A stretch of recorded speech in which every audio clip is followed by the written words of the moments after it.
On behalf of the Williamson Pultneyville Historical Society, we really thank you for your participation both in the eclipse and in today's event, which of course is being taped. And we really want to thank Deborah because she inspired and really got people excited and engaged in the eclipse.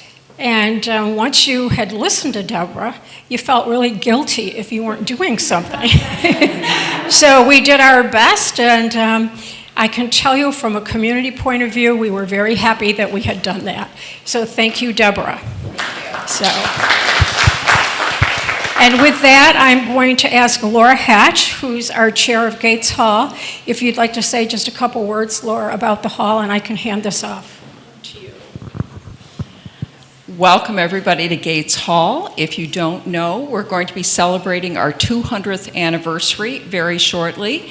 The paperwork was signed and the building begun in 1825, completed in 1826. We're really excited about that anniversary coming up. You're sitting in the original, almost 200-year-old building. In 1893, Miss Mary Gates donated $1,000 to help rehab the building that had seen better days by then.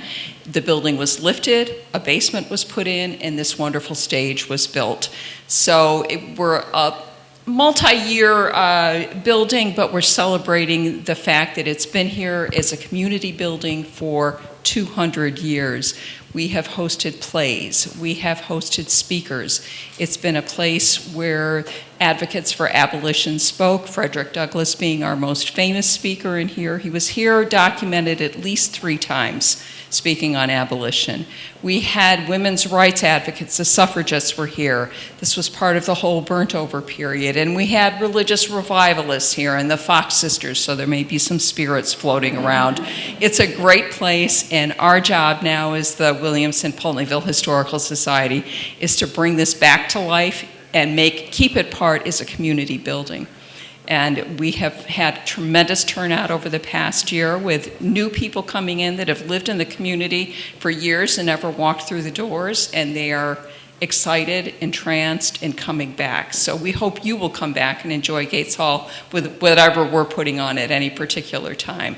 And with that, I think I'm turning it over to Deborah. Thank you.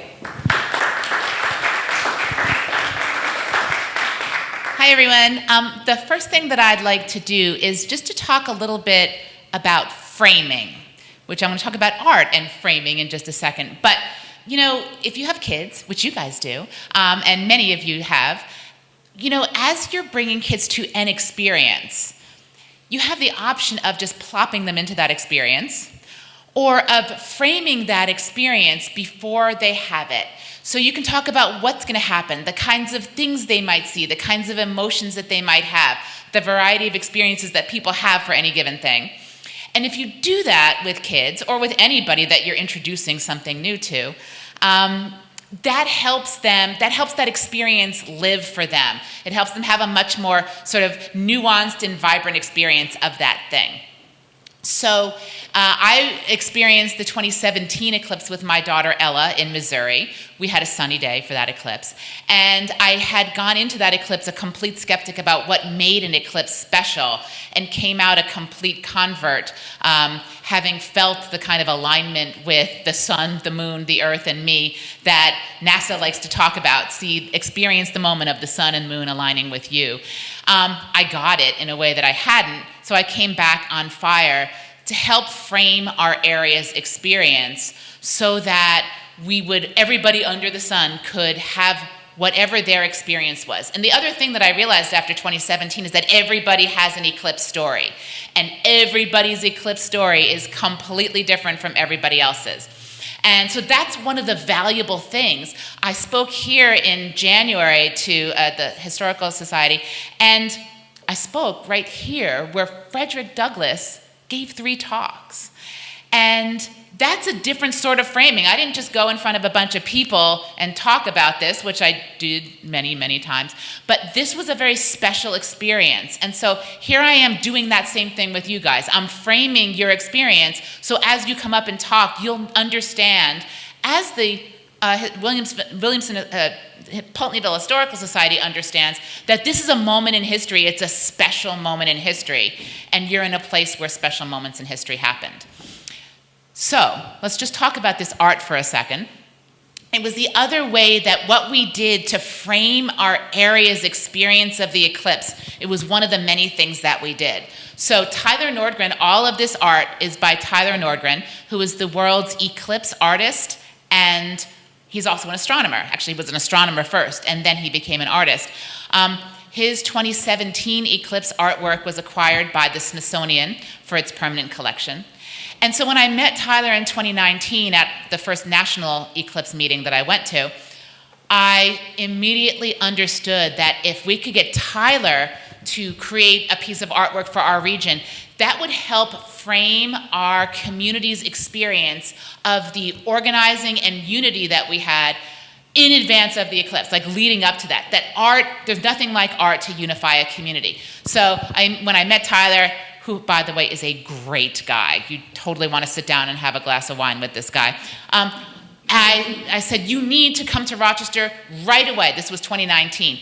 And I did. He drove up. Fortunately, he's from Ithaca. And I drove him all over, and I told him all about Rochester and what made the Rochester area special. And so whenever he creates artwork, he uses what makes that area special because he understands that this is part of our identity. And so not only did it work, as soon as we had this art, we were a unified eclipse community, and that's part of the story of all the organizers. I see a bunch of people here who have been organizers, and so it lives in you. But then, of course, what happens is that the bug bit because it's so gorgeous. So we had lots of art. People commissioned Tyler to do this. Wayne County did, and one of the things about the Wayne County poster is that there is nobody like Wayne County folks to feel that's us, you know, and everywhere that I went, people wanted to buy this because they were from Wayne County and this was them. But of course, we have a Finger Lakes one too, and an Erie Canal one, and a second Rochester one, and then Niagara Falls got in the act, and so did Buffalo, and then there's a couple of national ones here. And so, but the last thing I want to say is that if you notice, I haven't actually right now talked about those 3 minutes and 30-odd seconds that we all had on Monday, April 8th. And that's because that particular slice of time was almost irrelevant to what would happen then. Our success was defined differently. Some areas of the country define success as if we make a lot of money on Monday, April 8th. That's how they define success.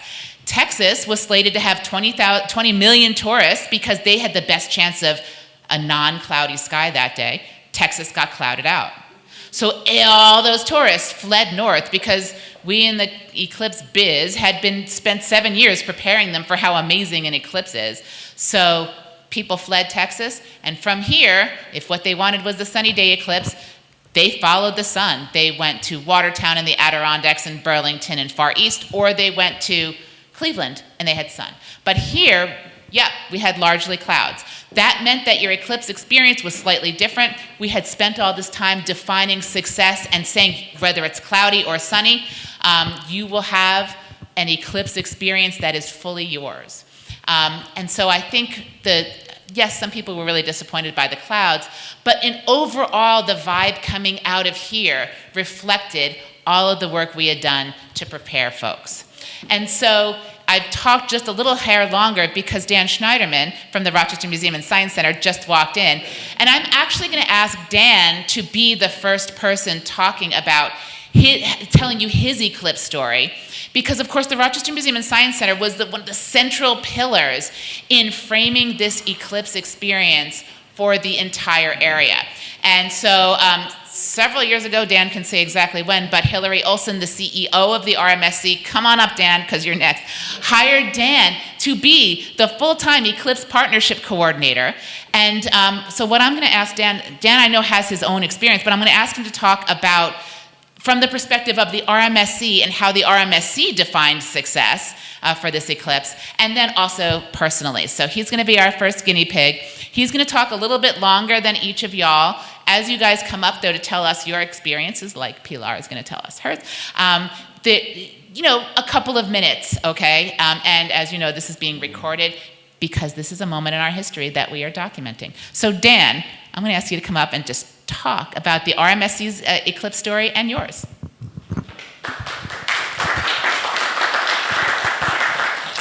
So hi everyone, I'm Dan Schneiderman. I'm the Eclipse Partnership Coordinator, or at least I still am.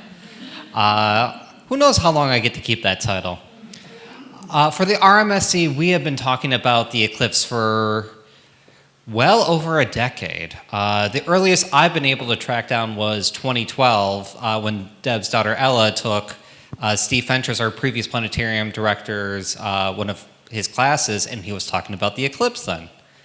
That is the earliest I can find him talking about it, but every now and then I'll find a little bit of paperwork in the basement talking about the eclipse.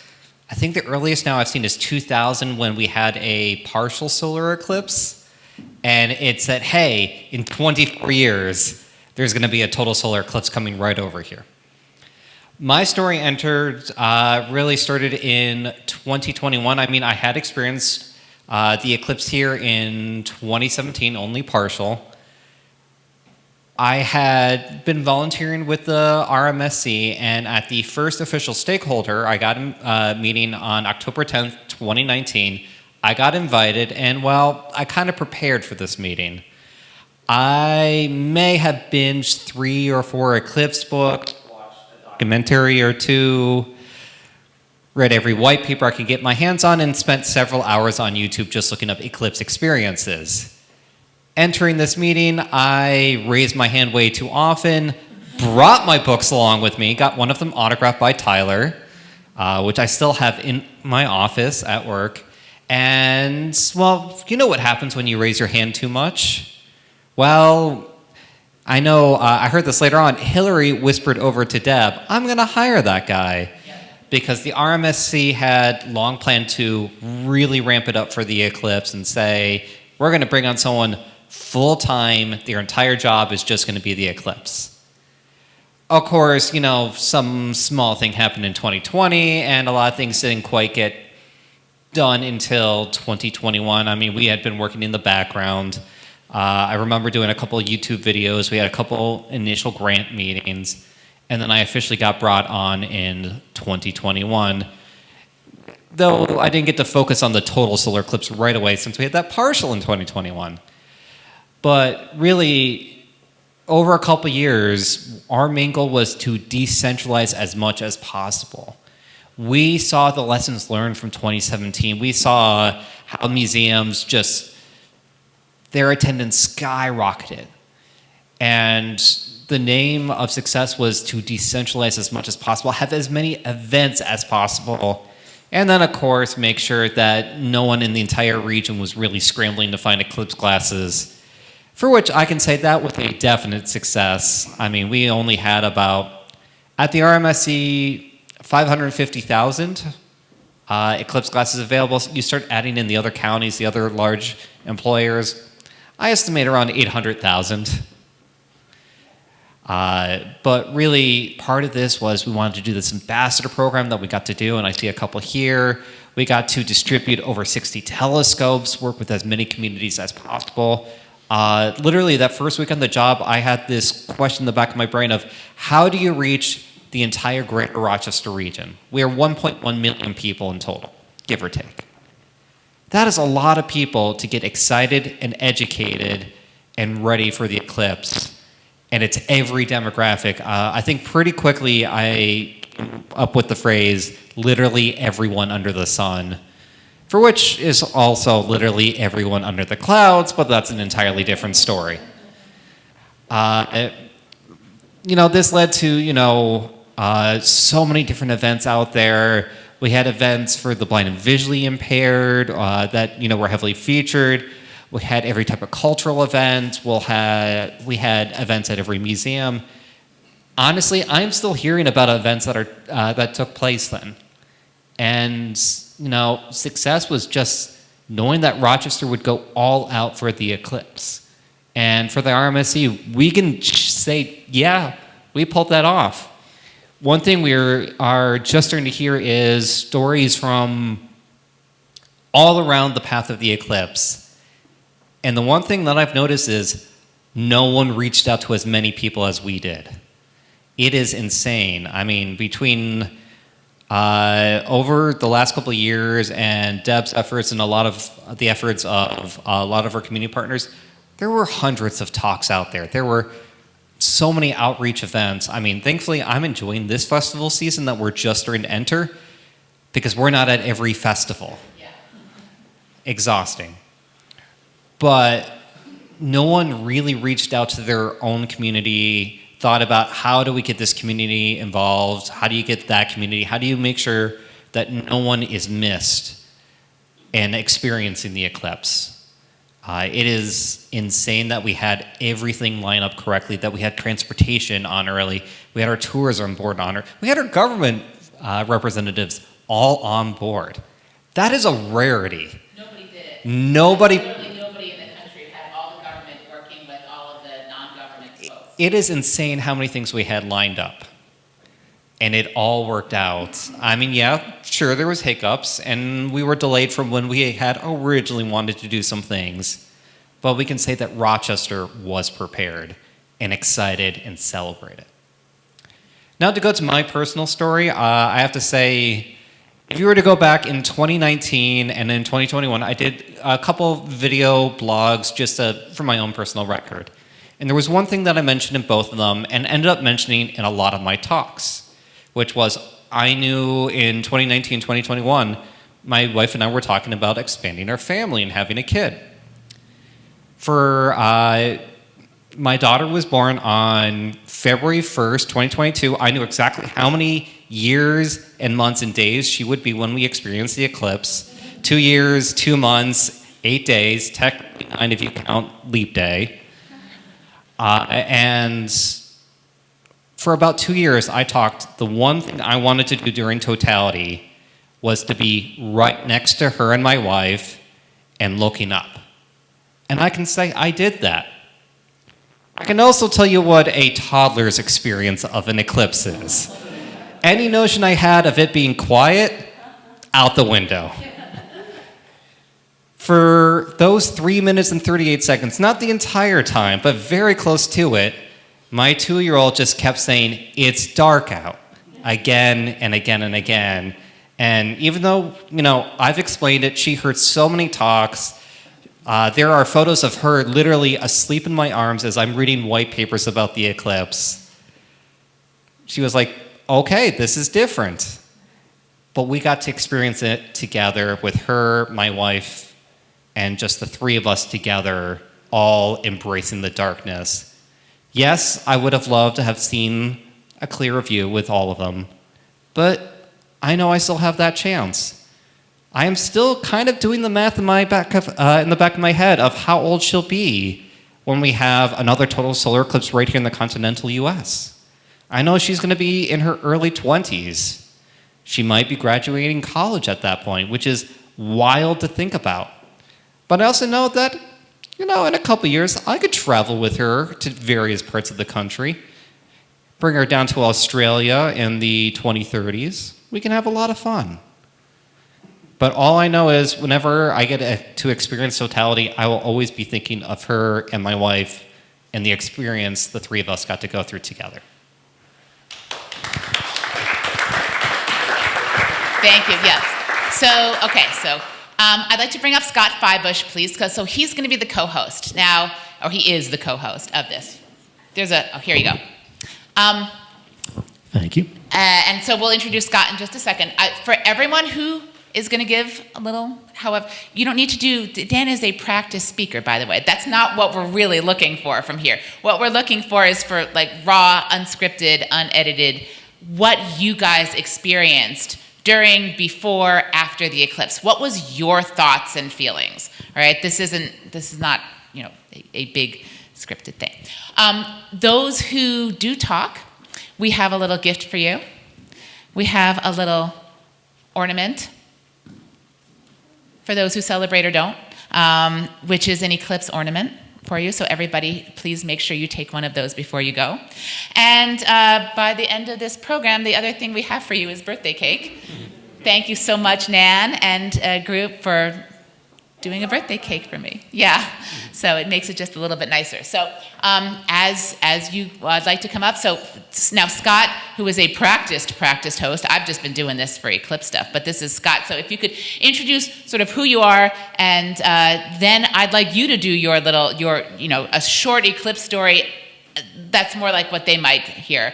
And then we'll go back and forth and bring you all up and ask you to talk. Okay, so I assume somebody's got the list of who's coming up after. I think we can just bring everybody up. We'll figure it out. My name is Scott Feibush. For 20 years, I was on WXXI Public Radio in Rochester. Moving on to some new challenges now, because sometimes eclipses change people. I spent a lot of time trying to get my community ready for the eclipse. So my story is that I was that kid who literally built the planetarium in the back of my third grade classroom in Brighton in the 1970s. It helped, this was a community where you could get a lot of Kodak carousel slide projectors from everybody's mom and dad really easily. And so we had the little slide projector and cardboard boxes in the back of my third grade classroom. And I think my teacher was very grateful that, some of the more disruptive kids could come back there and see my little star shows instead of having to actually, do not want to kick the posters. Sorry, Tyler. So I was always pumped for this. I remember in 1979, there was a total solar eclipse that was visible only in the western U.S. If you were in Oregon or Washington State, you had totality. Anywhere else in the U.S., you were aware that there was an eclipse going on, but it was a partial. So it was in Rochester. I remember making the pinhole viewer with the shoebox and taking it to the class, and of course it was cloudy that day in Rochester. Story of my life. 2017, I wanted to take my family to see the eclipse. We figured out my daughter was coming back from summer camp literally the day before, at noon the day before. So we had to drive somewhere that was within a day's drive. And so we picked her up, dumped her smelly laundry, said goodbye to the dog, loaded ourselves into the car, drove for, I think, 14 hours through the night to get to southern Indiana. And we picked the next day a little town called Marion, Kentucky. And we settled ourselves into Marion, Kentucky. We went to the local. It was kind of like going to Orbaker's over here where I just had lunch. The town was kind of abuzz about what was going to be happening, and I was running outside to look at the beginning bits of partiality through my eclipse glasses, and people were following me out. We're headed over to the town park, and one of the local guys sees us getting in the car with the New York plates, waves at us and says, I quote, "Y'all have yourselves a good eclipse." And that became our motto for the next 7 years, of getting ready to have ourselves another good eclipse. Because we had a really good eclipse that day, I came back here, I discovered there were other people who shared this passion, and were so excited about it coming to Rochester. Threw myself into working with the task force, a task force that never actually existed, by the way. As Deb and Dan will be the first ones to tell you, there was never any formal incorporation of a task force. It was the best kind of thing. It was just a bunch of people who cared really deeply coming together saying we want to do this right. Got to do some traveling with them. We hosted an eclipse conference nationally here in Rochester. Went with them to San Antonio, Texas in October of 2023 and had a great time with a whole bunch of eclipse people from all over the world. I discovered when I told my story about having yourselves a good eclipse, all the Texans in the room just looked at me funny. Like, I don't see what's amusing about that. Up here it works. I'm also a stand-up comic, by the way. So we had ourselves the eclipse, and I threw myself into doing a whole bunch of preparation with on-air stories at WXXI. I really seriously thought about where I wanted to be that day, and did I want to be prepared to travel somewhere? Because most eclipse chasers, the normal mode is, you need to be ready to move. You may pick one spot where you think you're going to go. I had friends who I thought were going to be coming to me in my backyard in Brighton, who the night before, the morning of, said, we looked at the weather, we're changing plans. I get that. This was the once in a lifetime, though. This was the only time in my entire existence where I could conceivably step out the back door of my house in my hometown, sit down in the chair in the exact spot that I had picked out to be able to look up through the trees where I knew the sun would be, in theory, and be able to say I saw this from the backyard of my house without going anywhere. And it worked. We had a whole bunch of friends who came into town. My wife will talk a little more about that too. We had college friends come up. Just about everybody had been somewhere in 2017 and had had that experience of totality in bright, clear skies. And I wish sincerely for all of you, and especially for Dan more than anybody who deserves it, that once in your life you get that experience, because it really is just beyond words. But having the experience of seeing that kind of profound darkness is not a bad thing for a second eclipse. To be able to know what's happening behind the sun and having had felt it, but then just getting the incredible darkness that you get. And I had thought a lot. I actually did a whole piece about what to do during those 3 minutes and 38 seconds. Deb's daughter, Ella, who was just absolutely freaking amazing as a videographer and editor, helped me put together this video version of this piece that lasted 3 minutes and 38 seconds and walked through what to spend that time doing. And to have that experience with a bunch of people who I had already said, which you can't do to a toddler, let's all try to have some quiet. Let's all try to be peaceful. Almost none of my neighbors were around. One couple that lives behind us was up on the roof of their house, above their porch, watching from up there. If you were listening to WXXI during the Connections show at lunchtime, and you heard what sounded like a leaf blower in the background while my friends were being interviewed from my backyard, that was them blowing the leaves off of the roof above their porch. And I sent them a picture later of themselves up there watching it.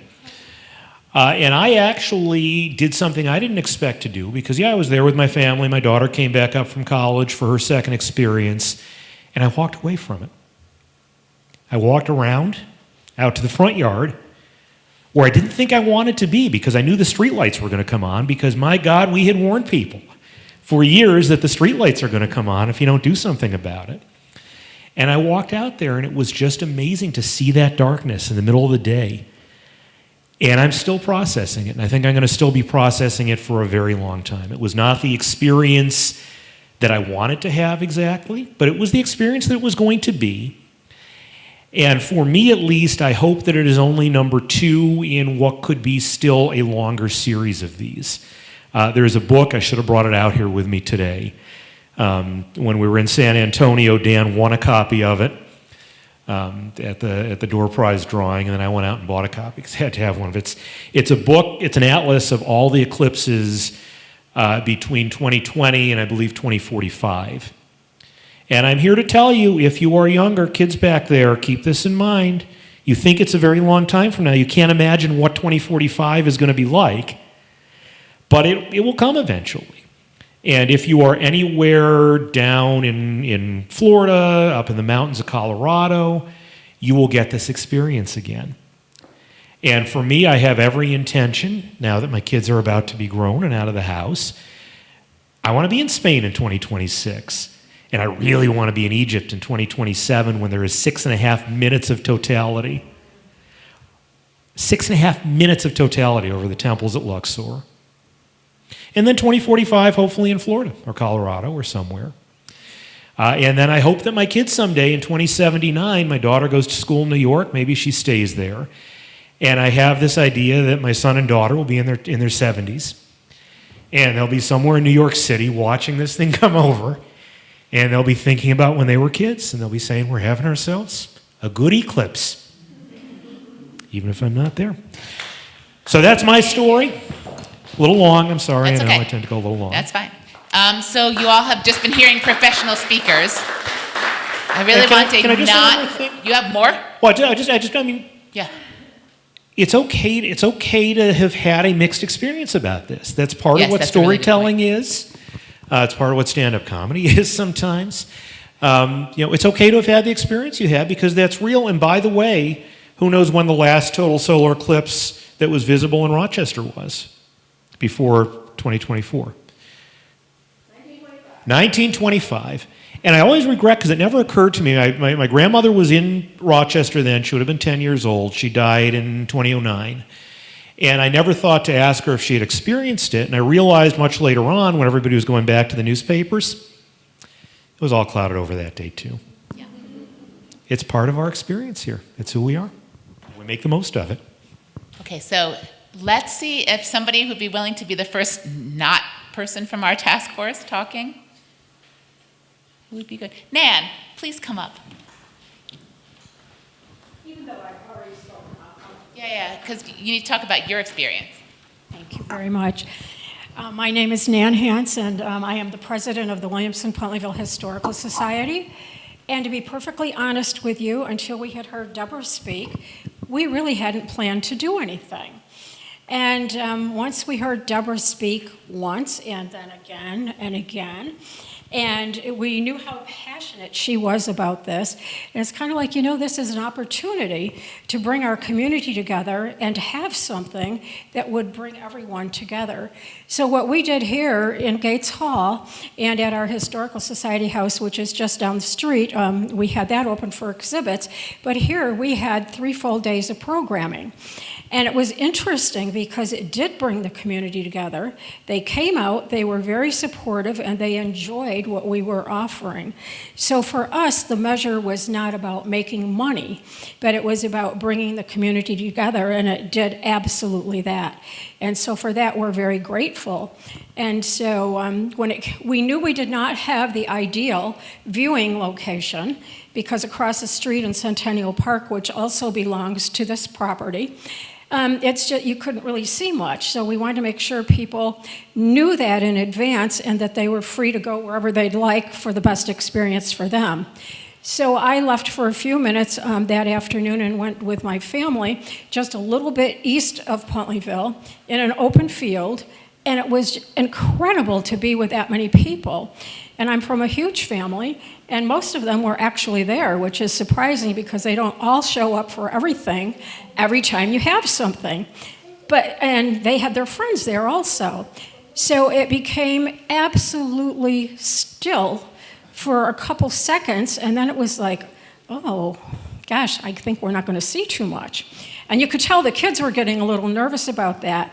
But what happened was, if you turned just a little bit to the east, you could see the sky start to open up. It became light, and it was the most beautiful scene I had ever seen over Lake Ontario.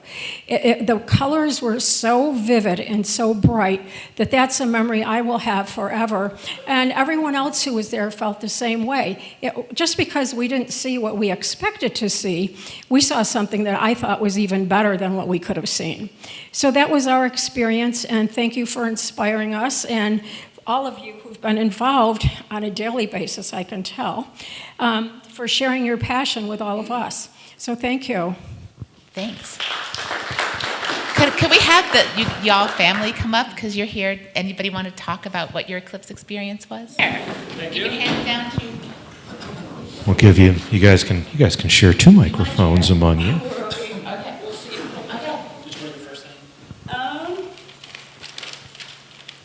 This is more her story than it is mine. Oh, thank you. Hi, my name's Jessica DeBarros. This is my husband, Ryan, Benjamin, Nicholas, and Zachary. We are native Texans, yes, from San Antonio. So we moved to the area, and we love it, So, yeah, we've got the Texas tags on the car still. But we did see in 2017, we were in San Antonio, and so it was really exciting to be up in Western New York in the Rochester area in the path of totality for 2024. So we wrote a few notes about totality. Do you want to read yours, Benjamin? I love your t-shirts, by the way. Oh, thank you.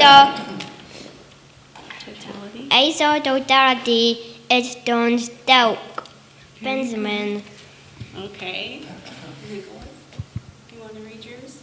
We set up a camera We set up a camera to see her domestic ghost during the solar eclipse. Drink water. He drank water and Took a bath. took a bath. That's We set up a video camera while we were gone for the eclipse to see what our hamster did since they're nocturnal. So he drank water and took a bath. So then he went back to bed. Okay, and then you want to read yours? We didn't bring the beavers. We didn't bring the beavers. We made eclipse glasses. We made eclipse glasses for the mice. It was raining. And it was raining.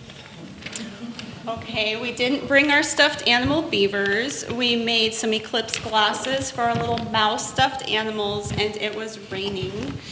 And then, let's see, go ahead, honey. So we wrote these this morning. It looked like sunrise all around, everywhere on the horizon. It was really dark and cool.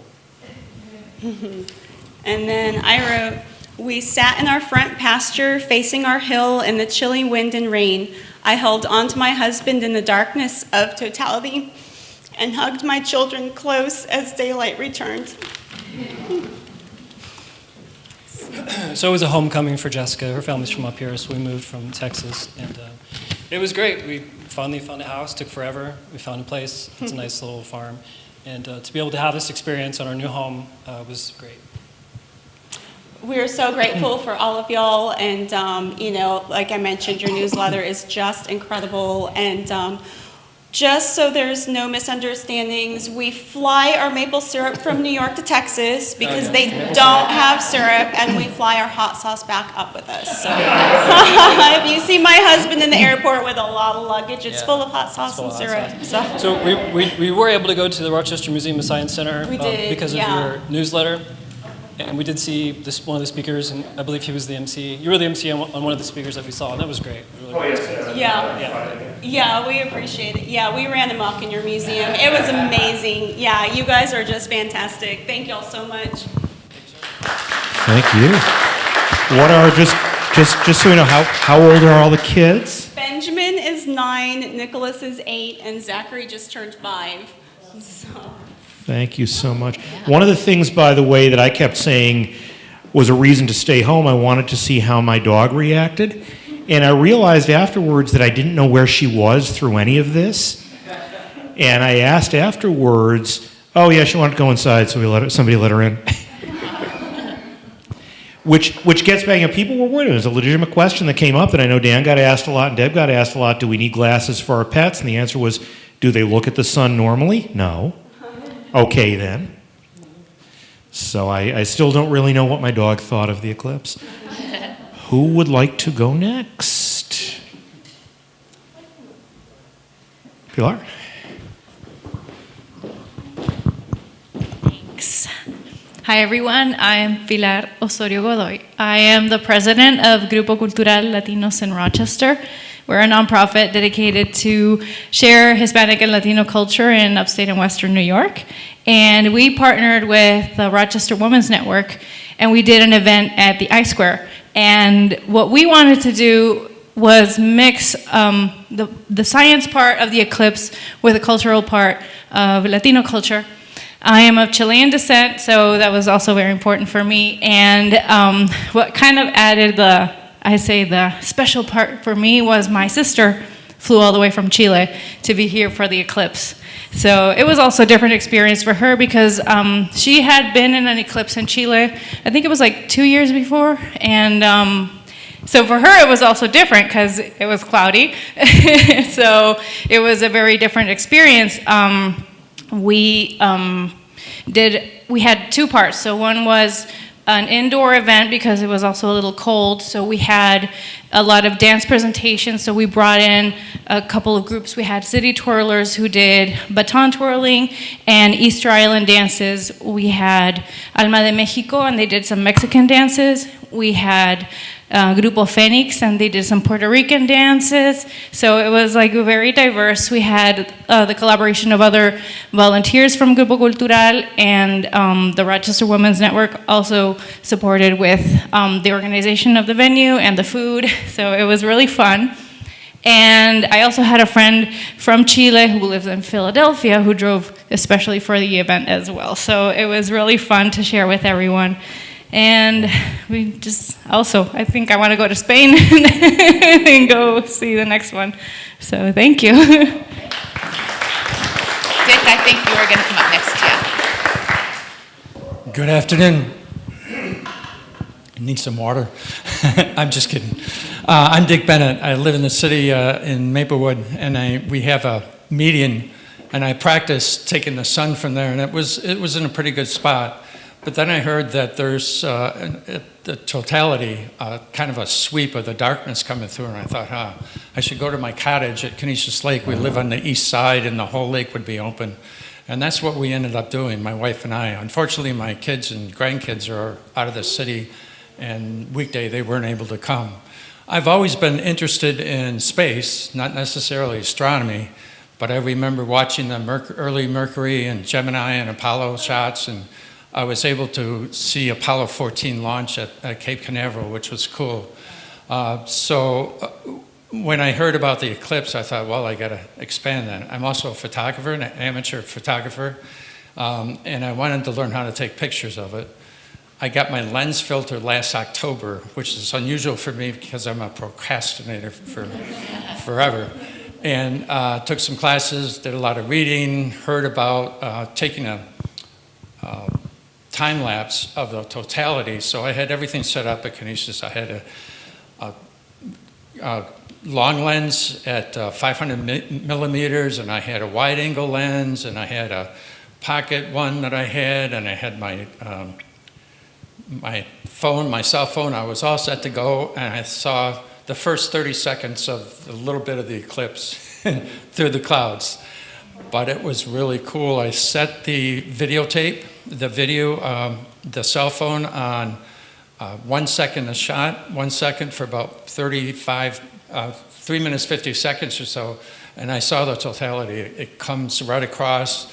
There's all sorts of color changes, and I took my pocket phone or camera, ran around the lake, ran around the cottage trying to take pictures, and saw all the red all around and orange, and it was really cool.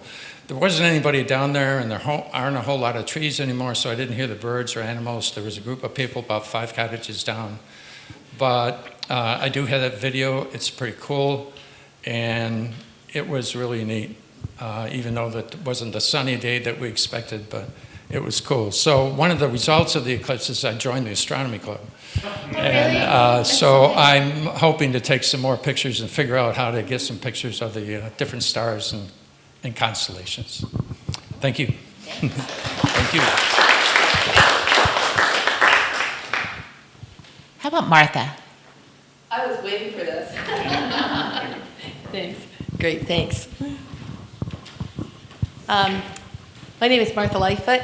I'm on the board at the Sodas Bay Historical Society, or everybody knows as the Lighthouse. So it was a very interesting experience that we had at the Lighthouse. And so what happened last probably December, I have a grandson who's 5 who goes to the Science Museum all the time. He loves stuff.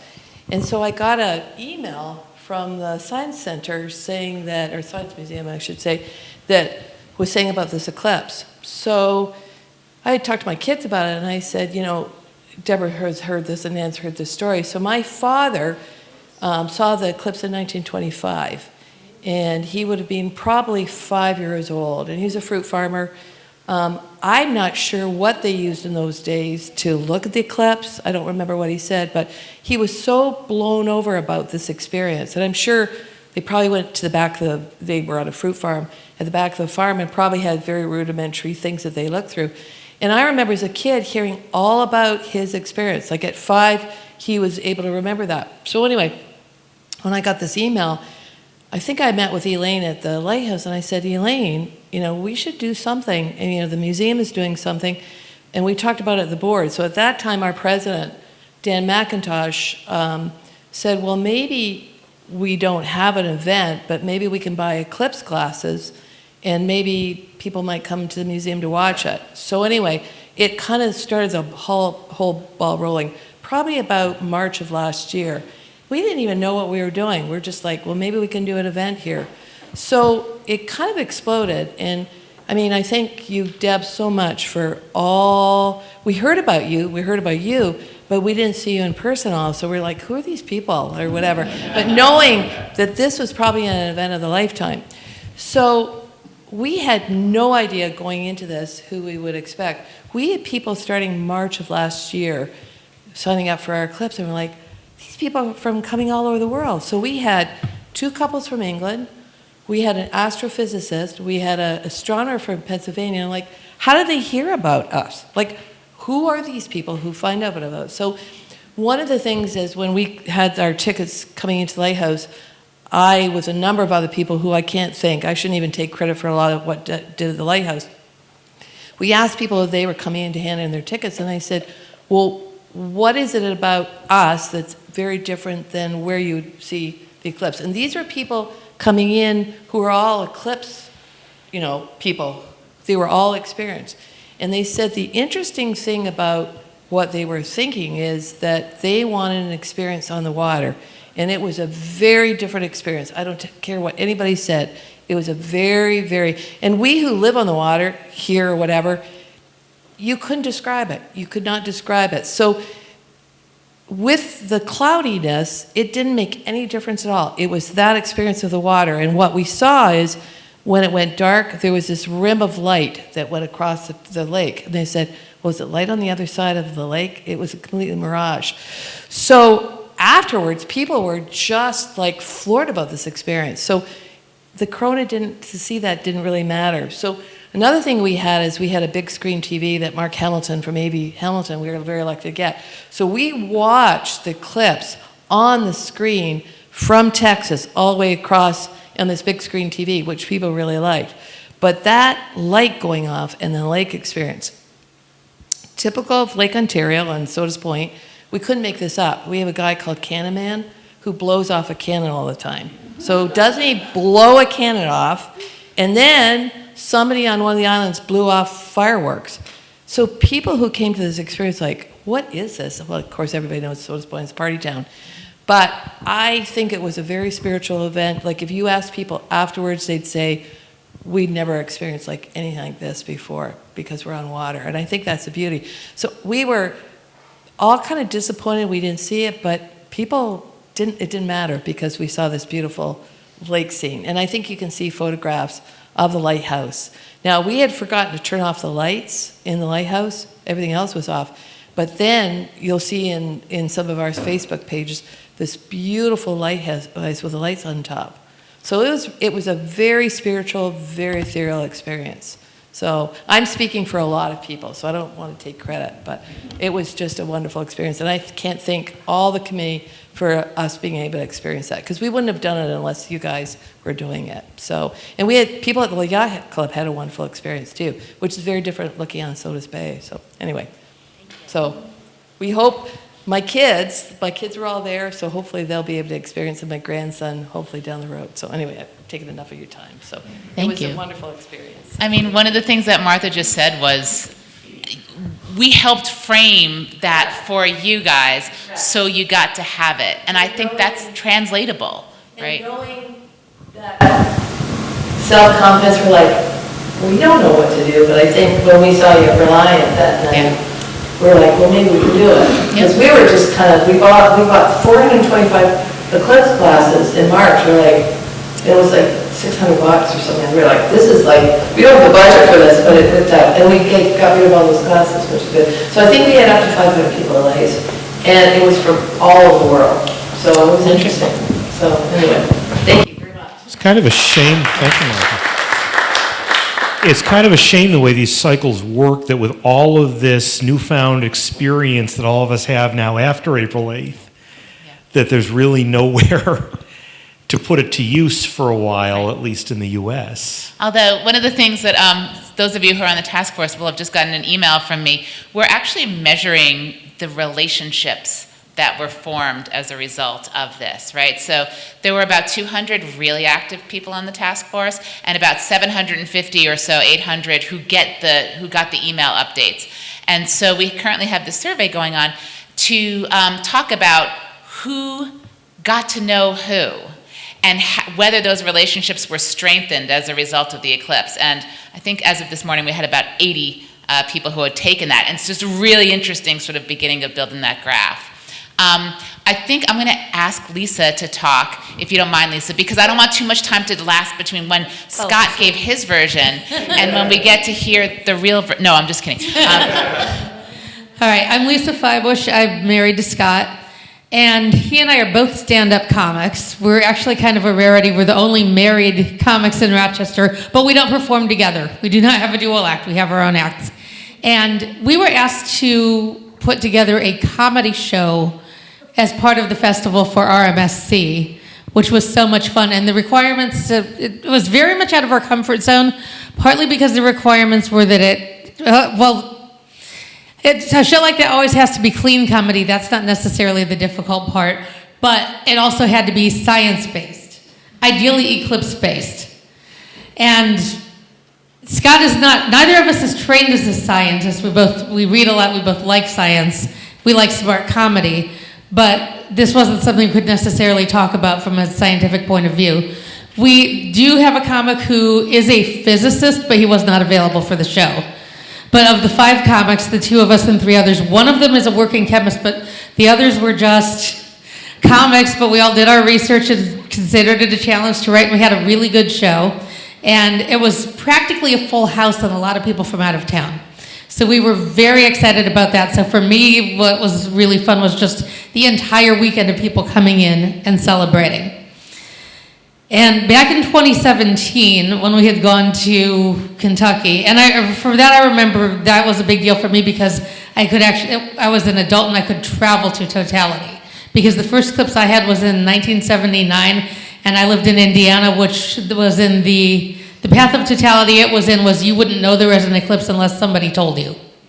There was nothing. So, and I remember seeing on the news and I'm like, 2017, I'm an adult, I can go, and we went. And then we found out when Scott said the next one is in 2024, my mind immediately went to, watch party, my house.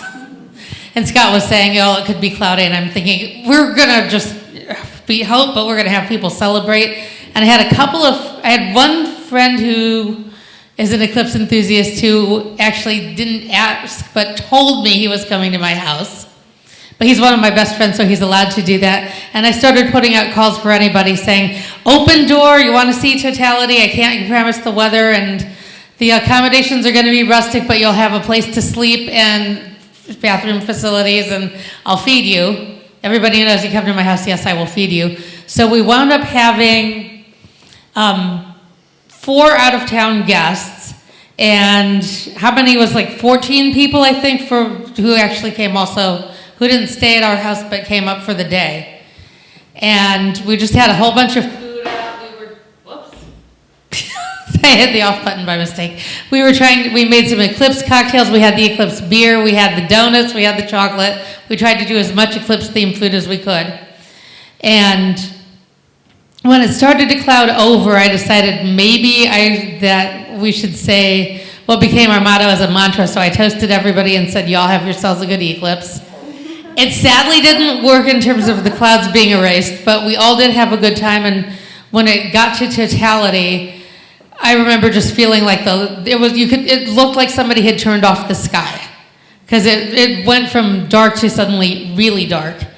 And the other thing I noticed is it was not typical clouds. It wasn't just night. The clouds looked different with the sun behind them. And I kind of felt like we were extras in a scary movie. We were all just standing there really hushed. I wondered if something was going to jump out at us. We had some friends who were bird enthusiasts who were using the Merlin app to try to track what birds they could hear. And we were actually following the path of the sun. We noticed that we didn't just hear the nocturnal birds speak up and then go quiet. When it started to lift, we started hearing the birds that you hear at dawn chirping again. And I was listening for other animal sounds. I thought I heard a coyote, but we think it was just somebody cheering. Unfortunately. I know, I thought the coolest thing would have been if I'd heard a wolf during the eclipse, but we didn't. So I'm very happy that overall with the experience, I'm glad that we did not actually travel any place and have this. If we're going to have this, we're going to have it at home with our people. And we have gotten to experience totality. We are going to again because we're just going to travel to another eclipse. We've just decided. But we had the whole weekend of the festival, and we had friends come with us. We had our kids, and we got to experience it together. And even though the during isn't necessarily what we would have asked for, the before and the after is exactly what we expected. We were hanging out, eating and talking, and we just had a lot of that afterwards too. And I would recommend that. And I didn't remember the dog during totality, but when it was leading up to partiality, she was asleep on the deck, which might have been because it was getting dark. It might also have been because she was worn out from the excitement. We'll never know. Thank you.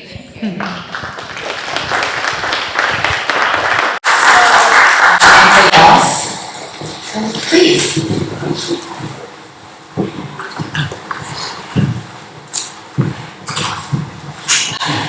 My story is very local and very low-key. I'm Diane Howland, and I live here in Pultneyville with my husband, Perry. We've been here for many, many years, and retired teachers who have a small bed and breakfast at our house, 1 bedroom. Well, there was a great deal of talk about the eclipse coming, and all of these news stories about all of the accommodations in Wayne County are filled. And I thought, ours isn't. I'm feeling left out. It's only 1 bedroom. So I contacted our county tourism lady and said, now in case anybody contacts you, we do have a room available. Well, about 2 days before the eclipse, I get this phone call from a young man in New Jersey. And he wondered if we had an opening. I said yes. And he and his girlfriend were going to come up. Okay. So they came on late Saturday afternoon. Was that right? Or late Sunday afternoon. And very nice. Got them settled and so on. And that morning, the next morning, Monday morning, we had a wonderful breakfast and my favorite time of chit-chatting with my guests. And being young and techie, I call them, they were going to find their own place to look for the eclipse and to view it. So they went off in the afternoon, and that was it for them. But my husband and I went out in our orchard and just sat there in our lawn chairs waiting. It got very dark. It got cold. In fact, Perry had to go back in and get a little warmer jacket on. And the birds began to tweet like crazy. And it just became very, very black. Mother Nature was at work, and we do have to remember that. And it was exciting in that we were part of it, even though we didn't see the total eclipse. And it was also fun to have that young couple come and just find out their way of life, and they find out ours, and that they came all the way up to little old Pultneyville to view the eclipse. Thank you. Okay. Perfect. My name is Rebecca LeClaire, and I love Deb, I love Dan, all these people, and I joined the task force because I just love community, and I wanted to experience what they were experiencing. But I said, I want to be in my backyard. I want to be with my special people, my friends, my family, and my closest neighbors. And what Deb said earlier is you have to frame your experience, right? So I have to tell you this, and this is different than maybe somebody else in this room, but I lost my son 4 years ago. So you always, whenever you get your family together, you feel the loss.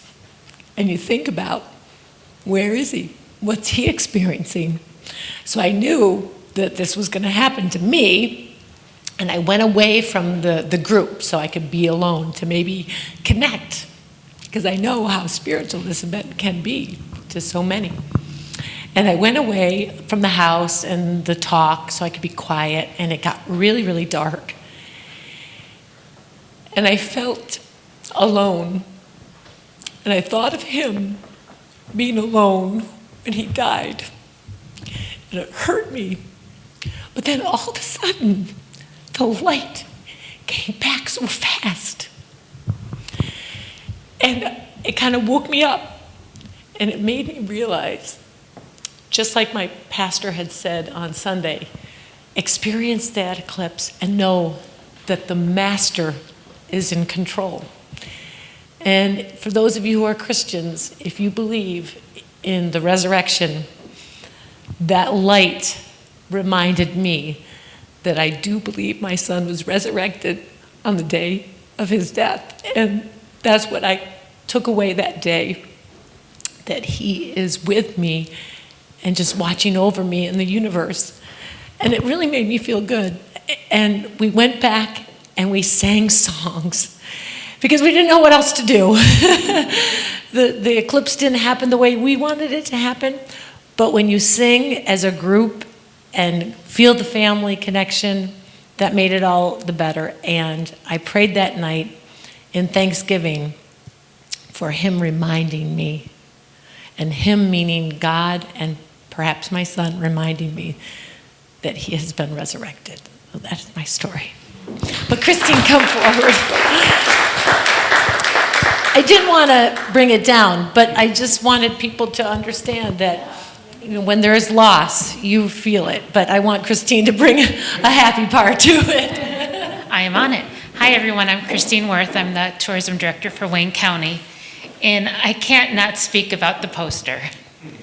Deb, first of all, I've been involved with talking about the solar eclipse for many, many years. Thankful. And of course, Deb calls, hey, Christine, there's something you have to do. The county at that point was in the middle of our bicentennial celebration and planning, and my time was very taken. But I said, Deb, we're going to do it. I don't think I really hesitated, maybe. You emailed me information, and I responded quickly. And the best part was meeting Tyler and working with Tyler on the poster. And it makes me smile all the time. I love what it did for Wayne County. The reason I did it really was just for Facebook and marketing. I didn't expect the outpouring of people that wanted to buy the poster. So it evolved, and we came up with some great working relationships with the Historical Society in a way to get the posters out to people. So for that, I think that is the best eclipse story for me. Personally, and I went back and looked at emails too on how long. I have a lot of emails, unfortunately. I was really involved, and I think the unique part is time came closer and everything was on the news, were the people in my life that tried to school me on the eclipse and tell me what was going to happen. And I finally just sat there and listened, and I didn't say, yes, I know all about this, and let them school me on it. But I'm glad I was a part of it, glad I was able to help educate Wayne County on what it could do for us, and there's a lot of happy experiences out there. So, thank you.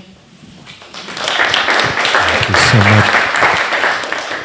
I just want to say, too, that one of the other things that I learned in hearing people like Rebecca and Christine get up and talk, I spent a lot of time on social media in the days and weeks leading up to the eclipse, and there was this divide, right, between the people who were just absolutely gung-ho thrilled and excited about this and ready to just talk about this incessantly, and then this other group of, and then there were people who just didn't know or care one way or the other, and that's fine, and then there were people who were sort of actively negative about it. And there was, I just had to kind of tune some people out, because people, there are people who are just determined to throw a cloud of negativity over any experience that comes to their community. Why would anybody come to Rochester? It was the same people when we had the fast ferry, and why would anybody want to come here and come to Rochester? And I finally just sort of had to realize I can tune these people out and just focus on all of these people who see that there is something good here, and that there is this event that is coming that there is literally nothing bad about. Nobody can really, there are people who apparently hated an eclipse for some reason. I don't get it. Of all of the things to be unhappy about, I had a line in my stand-up routine. I checked with the universe. The universe does not care what you think. This is going to happen that day. And so just the number of people, whether it was Christine here or whether it was Rebecca, who was working with, how many different groups were you working with, Rebecca? With the jewelry makers and all the different small retailers who were benefiting from this. People were criticizing the retailers. Why? It was a great, good thing. People made chocolates. Who can hate chocolate? They were really good chocolates. There was beer. There were donuts. It was a good thing. And so I think, again, the framing that Deb talks about and the reason that we're all here today is all of these really good things, regardless of the clouds. The clouds didn't matter. The people who came together and found each other because they care about doing good things for the community. And I think everybody should be super proud of themselves for that. I do too. Especially these two in front. Thank you. Actually, just yes and, like any good improv person does. So the eclipse only added, right? It didn't detract. It added a little bit for some people. It added a lot for some people. It added a lot for our community. It put us on the map internationally in a way that we would just not have had that opportunity had not Mother Nature given us this gift. But sometimes it's really important, especially when you have all these huge expectations, to remember that a little bit of a good thing is more of a good thing than you had before. And so I actually had to frame that with Tyler this week because we decided late. We actually decided when we were driving up from New York, taping at NBC and CBS. He wanted to know, we thought, what should we do with this exhibit that's been traveling? And he asked, how about ALS? And so I sort of jumped into action and talked to the ALS Association down in DC, who were thrilled to put it up. But the thing is, they put it up 2 days before the eclipse. And we did not have the time or the bandwidth to promote this. It just wasn't what we could do. And so I talked to Tyler early last week, and here's the fact is that there are very few bids on this. So if you do bid, you get a really great deal. But there were so few, and he was really bummed about this. And I said, listen, Tyler, because he felt responsible. The way that I think some of us felt really responsible for the clouds in this bizarre universe kind of way. We didn't really feel responsible for the clouds, and neither Dan nor I thinks in some way that we can influence the universe in that way. But still, there was this feeling of responsibility. So Tyler has felt responsible. I said, okay, so a couple $100 goes to the ALS that would not have gone to them had you not done this. A little bit of a good thing, is still a lot of a good thing, okay? Because that other universe in which tens of thousands of dollars got bid on this, it doesn't exist. You can't be disappointed in the universe that doesn't exist. And so I think that helped Tyler a little bit with me just basically giving him permission to experience the joy of a smaller donation. So anyhow, I just thought that was just very relevant here because it's so easy to get your expectations so high that not meeting them feels like failure in all kinds of things in life, right? But it's just, children, a little bit of a good thing is a good thing. Okay. Anybody else have stories? People who haven't talked yet? Yes. While she walks up here, you're right too, Deb, about just the expectations. There's an alternate universe where the sun was out here and the thruway was clogged for 7 hours with people leaving Rochester, instead of it all being up in Vermont. I feel a little bit of guilt for having talked it up so much. We basically bullied the superintendent of schools in Brighton, which was the one district that was holding out on all of us for not having school that morning. And Lisa and I basically ganged up on him online. And more or less bullied him into getting the schools canceled in Brighton. And I'm sure somewhere he's sitting there saying, why do we do this? You don't know. Oh, the teachers thanked us because they wanted to stay home with their families. Right. I would like to say that. We got several thank yous from school staff. Cool. Hi everyone, my name is Deb Hall. I'm the director of the Wayne County Historical Society. I only got involved with the Historical Society during Bicentennial, and soon after I got involved, it was June, and I was working part-time at the county still until August, and then Christine said, hey, there's this eclipse thing too, so can you do Bicentennial and eclipse? And but I was so thrilled to hear Deb Ross talk about how all of this comes together, changes people's lives, in some cases changes communities, because they get on the map, they get noticed, people come to visit and go, wow, this is a cool place, and maybe we'll come back.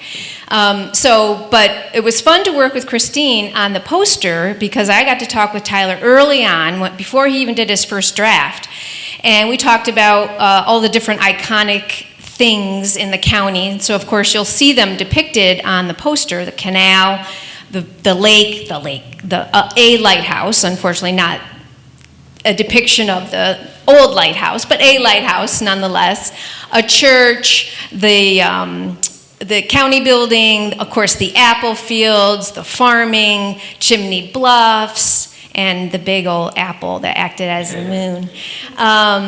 Acted as the moon in this particular story. So this theme, obviously, was around the farming community, and Tyler was saying, don't you have any old labels, or, you guys must have had a lot of canning companies in the community, in the county. And I said, well, absolutely. So I went upstairs and started taking some pictures of old labels that we have in the museum in our commerce room. And he used this almost exact depiction of a canning label from the Edgett Burnham Canning Company that was in Newark in the 1850s through maybe early 1900s. And so, even down to the lettering and the sort of half oval shape in the middle. And it was just so cool to be part of that. And that was the art piece, right? And so fast forward, I started thinking about how am I going to do an event now that I'm part of this. Christine was gracious enough to ask us to be sort of the official retailer of the poster. And then people started coming in and asking for other things, like t-shirts. Like this one. And postcards and stickers and magnets and, could we get a signed poster from the artist? And I'm like, oh my gosh, yes, I can do all of these things, sure. So we got to meet Tyler in person. He did sign 50 posters for us. Christine and I went down. Thankfully, he lives right in Ithaca. We went down and picked them up from him. Again, so gracious, so wonderful to have met him and chatted with him about all his experiences. And then to see you guys on the news and to have the Wayne County poster be one of the 2 posters that were right front and center on that news clip was so exciting. And so we started putting together events, and I ended up partnering with someone in town who was an astronomer. He was from the Solar System Ambassadors organization, which I think is an offshoot of NASA. And he was just a lone guy, didn't know anyone in the town, and was trying to put on this huge event for the eclipse. And so I reached out to him thinking we would partner with him. But then I saw Deb, and she said, there's some people who want a we event, which is a whole bunch of people together, experiencing the eclipse, and there's some people who want a me event. And he was going to do the we event because he was planning he was going to have 4 different telescopes outside. He was going to do it at the community center. He wanted all these volunteers. He was having artwork, and he did it. He did it all. But I just helped him organize it, and I introduced him to people, and I got him some sponsors. And so it was really cool to be part of that. Great American Eclipse, Jim Reinhardt, great guy. He even built a environmental monitoring kit, okay? It was like this little scientific experiment where he got all the component pieces that would measure temperature, sunlight, humidity, and one other factor. And you built this little box, you put all these little wires together, you plug it into a computer, and it would record all of the data. And then he wanted to have these all along the eclipse path so that when the eclipse came over, it would have data before and data during and data after. It was very techie, scientific stuff. So I put it together the night before, and it worked. And I was so amazed. And then the next day I went to use it, and it didn't work. So I was so disappointed. But it was really cool because he had gone through this great, effort to put this stuff together to really capture the moment in a scientific way. So that was one piece of it. And then we decided, the museum, that we would do a me sort of event, a quieter event. So we decided, because at the other end of the county, there's other smaller body of water, if you will, a canal. So we did Eclipse on the Erie. and that was held in Lyons at a venue that isn't even opened yet. It's called Lock 27, and the Erie Canal people got very upset that we were going to be hosting an event at the Lock, and I had to make sure they knew we were not going to be at the Lock. We're going to be at this little place down the road, and we had Erie Canal historic posters of the Erie Canal. We even had somebody provide a picture of the exact spot where we were, facing the exact way we were going to be facing during the eclipse and all that kind of stuff. So we had a lot of people that just contributed to that. We only had about 30 people that showed, but there was a couple that came, it was a daughter and mother that came up from New Jersey. They had originally gone to Rochester to view, but they had heard and they were experiencing that it was expensive to park certain places. So they're like, we're just going to go out to Wayne County where it's cheaper. People love having you there. We fed them. We even had sushi. I think part of the fun for us was coming up with fun things to do that were related and eclipse named, like Total Eclipse of the Heart of Wayne County was our exhibit name. So on top of those two events, we also did an exhibit at the museum, and we had 4 of Tyler's posters blown up to 3 feet by 5 feet, huge. We did a raffle for those, and we had a school district, North Rose Wolcott School District. The teacher there, Michelle Patterson, her class did artwork that was eclipse-inspired artwork. And so they brought their eclipse-inspired artwork in, and they were part of our exhibit. And so we gave out free tickets, and those kids came. And then just people who came to the museum to buy eclipse merchandise who'd never been to the museum, who walked through our little, eclipse exhibit with scientific stuff. And we had a picture, again, from Jim Reinhardt of the 1925 eclipse photo that was taken in New York City, because the eclipse kind of went halfway through Wayne County and down through New York City. So we just had all this stuff that just sort of came together. And I will say, Rebecca, to your point too, one of the things spiritually inspired as part of the artwork research that I was doing is that historically, they say, I guess they, whatever the nebulous they is, that when Christ was crucified, there was an eclipse. And I found a piece of artwork that depicted that. And so I just had a little piece of that there, along with all the other eclipse-inspired artwork that had been done throughout time. And one of the things that we really like to focus on and ask people when they came is think about what it must have been like before modern communication, where we knew it was coming. Turns out that they can predict, and they were predicting eclipses very early in human history, very early. I want to say even maybe BC to some degree. BC, yes, okay. But think about just being that farmer out in the field in, let's just say, the 1600s or 1700s, and you weren't part of the communication circle that knew that an eclipse was coming, and then all of a sudden the sky got dark and the sun went away and it got dark for many minutes. And so again, that whole experience for us to share with other people as they came in, asking them where they were going to be, did they have their glasses, none of that would have been possible if it wasn't for you folks, RMSC, Deb, the task force, just people that were ready to share this 7 years in the making and willing to share it with anybody and everybody who asked. And so we are blessed to have been able to have that education ahead of time and to be able to promote that ahead of time and just really have the information to share with people when they came in. So totally blessed to have been part of that and to share it now with you guys and to share it hopefully with folks in the future so that 20 years from now when they go, what did Rochester do? Like, we can look at this and they'll say, yeah, that's what all those crazy people did. So thank you. One of the questions that people were asking, is there going to be like a time capsule? Like, people asked if there's anything that is put away. I don't know. So I can say from the museum perspective, well, that's something we specialize in. If you were to go into our archives and honestly the planetarium basement, we are an archive of ourselves. Oh yeah, I'll stand up. So I'm actually, that is a lot of what I'm up to these days is, yes, a lot of surveys, but I am archiving photos, I'm collecting videos, I'm collecting physical objects, I'm working with our collections department, and actually, laying down the groundwork for an exhibit maybe in 20 years, maybe in 55 years for the 2079 eclipse, maybe even in 120 years from now when, Rochester's asking yet again, what are we doing? Because I know one of the things that we did as we prepped for this eclipse was we did talk about 1925 and we did look for those artifacts.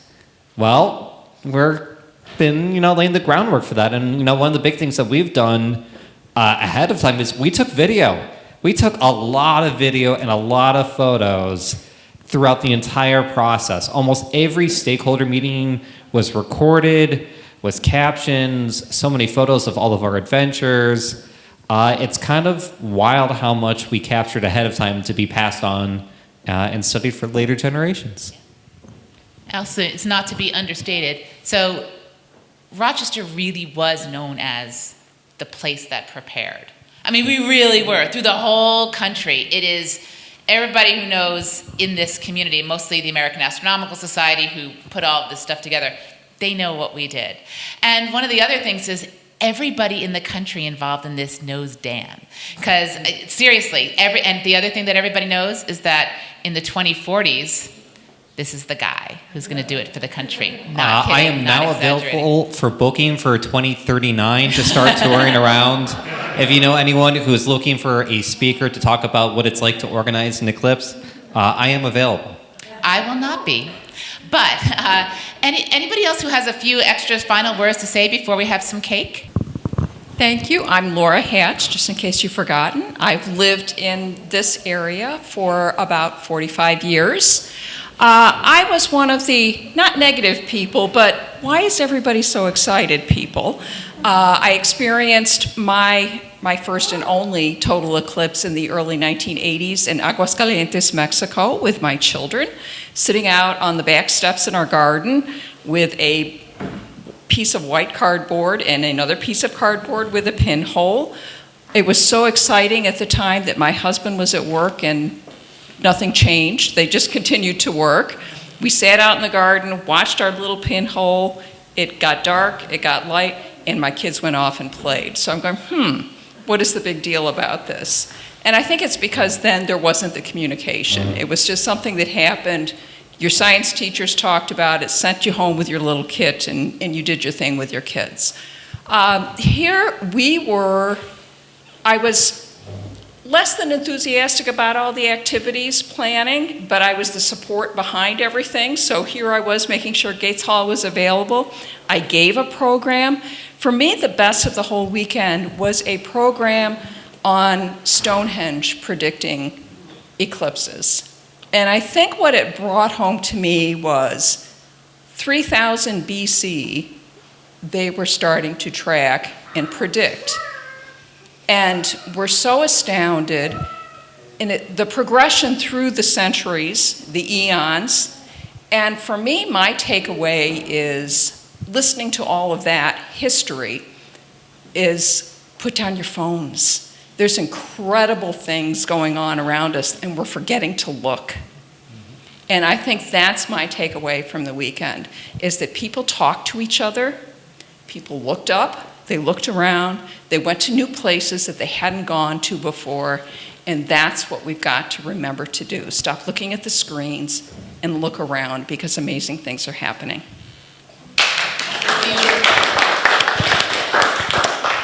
Thank you, Laura. That was just so nice. Cake? Cake? We good on cake? I think what we do before we have cake, we need to say happy birthday. So 1, 2, 3. Happy birthday to you. Happy birthday to you. Happy birthday, dear Deborah. Happy birthday to you. Thank you. That's so special. I've been saying this for months. I can't think of any better way to celebrate my birthday than to have the storytelling that we've all been predicting everybody would have. So thank you so much for making that so special for us.